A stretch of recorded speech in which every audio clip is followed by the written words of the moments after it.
Okay, ready? Okay, Javier Morales, All Sports Tucson, here with Eric Hjalmarson, the head coach at Willcox in his third year now. Yep. Building quite a program. You come from Safford, which was a very successful program.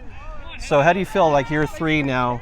How you feel like your culture and the way you want this program run? How's that going? It's going well. These kids know what our basic plays are, so it seems like we're way ahead in the sense of not having to coach the base of our foundation. Right. And the kids here are great. We got a really, really good group of boys this year as far as I don't have to worry about them getting in trouble and doing stupid stuff, and knock on wood, but it's a good group of kids. Right. So. Yeah, we just talked to Aiden Fuentes and Christian Pando, and I don't think you can find a better backfield in the state, really, especially at the 2A level than those guys. They're such good boys. Yeah. Come from good families and just good kids. What do you expect out of them this year? What kind of things are you looking forward to from those two guys in the backfield? You know what? I think I have to expect it from myself not to get them hurt. Yeah. You know, to kind of ease into things and try to balance up the carries between some other running backs and let some younger kids carry the ball.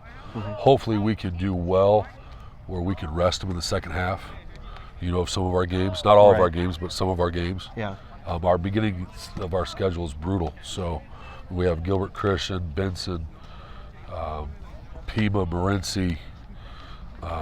Those are all real good schools. Coming off good seasons. Yeah. But our middle of our season, we play some teams that hopefully we can give them breaks and try not to. But they're going to be our workhorses, and I got two good ones. Is quarterback situation, is that figured out yet? Yeah, Cash McCumber. Okay. Cash got in last year and was able to play most of the game against Benson, and then was able to start and play the whole game of our first playoff game against Holbrook. Right. And did a great job. So we kind of figured that it might be, we run the ball so much, it might be good to move Waito back in the backfield and have the two-headed monster back there. Yeah, it's going to be hard for defenses to key on either one, right? Yeah. And then defensively, what stands out about that for you? Having Christian in the middle, directing, he's such a smart kid. He's our middle linebacker, and he's able to take care of everything. Waito is playing strong safety, kind of our queen on the chessboard. We put him wherever we think the ball's going. And we got quite a few players that played last year. And we got two kids out that didn't play last year. Seth Verdugo didn't play last year and is out for his senior year.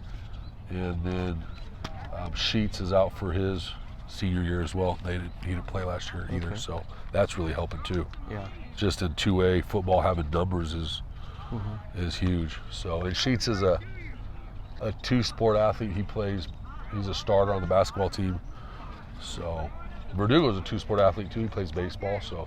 Okay. So, not too many people know this about your background, but I talked about this last year. You played at the U of A for a brief amount of time, right? Yeah, short year with Tomey, yeah. What do you remember the most about that experience? Probably coming off that, when I was in junior college in 98, and they beat Nebraska in the Holiday Bowl, and then coming into that program, ranked number 1. They traveled to Penn State. That was a forgettable experience. They got beat pretty handily. And, I was sitting at home. I didn't get to travel or anything like that. But just the hype. And at that time, Arizona and ASU, the year before, was it 97 that ASU lost? Right. In the Rose Bowl to Ohio State. And if they would have won, they probably would have been national champions. Yeah. And so Arizona football at that time was pretty dang special. Yeah, in this whole state. Yeah. Yes. So I don't know if we'll ever get back to that. Yeah. It hasn't been that way for a while. It hasn't. But that and just the amount of good coaches that were at U of A at the time. I think that was Tomey's strength, was getting good people around him. Right. There was a lot of good coaches, there at the time. So if you follow their history, Ellerson ended up being the head coach at Army. Right. Dino Babers is the head coach at Syracuse. exactly. You know, what's the defensive back coach? Good group of coaches there. Yeah, great group of coaches. So. Yeah. So, I mean, you got a good thing going here too with Willcox now. New scoreboard. The community's going to come out pretty big this Friday. Yeah, hopefully. And I got Coach Lotz, came from Parker. Okay. Well, that's a good program. Yeah, I've known him for, you'll like this story. Long time ago, they used to do Christian athlete ministry camps. Keith Brown was a big part of those. Dr. Ray Perkins was a big part of those. Jim Rattay was a big part of those. They had them at Orem, up in the Prescott Valley area.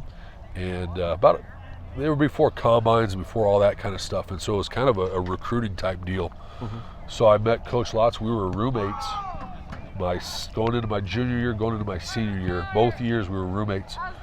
Got room with like six guys in a group out of 150 kids or whatever, 2 years in a row. And then so we've just been good friends ever since. And last year he was looking for a job and wanted to get his family out of Parker. It's quite a move. It's all the way across the state. But this place is great. I'm telling you, this place is great. So thank you both for all your. I got Chris Kidney over there. From Thank you guys both for all you do for the high school kids, and it's so important. Yeah, it's our pleasure. This is a lot of fun to come out and see the players and see you guys. So best of luck to you, and thank you for letting us talk to you. Thank you so much. Yeah. Thank you. Yep. Good luck.